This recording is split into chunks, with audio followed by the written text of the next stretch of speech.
մտնեք խորհրդարան Տիկին Մելոյան։ Ձեզ կհաջողվի Կասեստեր Փաշինյանի հակահայկական քայլերը, օրինակ սահմանադրության փոփոխությունը, հռչակագրից հրաժարումը, Արշավը եկեղեցու դեմ, կաթողիկոսի հեռացնելը, նոր տարածքներ հանձնելը։ Նախկին ընդդիմությանը շատ բան չհաջողվեց։ Անկախ նրանից կմտնենք խորհրդարան թե չէ, թե այդ ամենի դեմ պայքարը միշտ իմ անձնական օրակարգն է եղել, թե իմ առաջնորդի օրակարգն է, այնպես որ մենք ոչինչ չի փոխվել ու չի փոխվելու, ես չունեմ հայրենիք, որից պատրաստվում եմ հրաժարվել ու այս տարիներս չեմ զոհել իզուր ու որևէ բան չկա, որ պետք է այդ իմ տրամադրությունը փոխի իմ հայրենիքի ու իմ արժեքների համար պայքարում, այնպես որ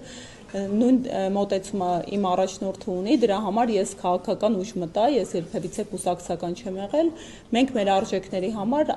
անկախ որտեղ կգտնվենք, մեր պայքարը շարունակելու ենք։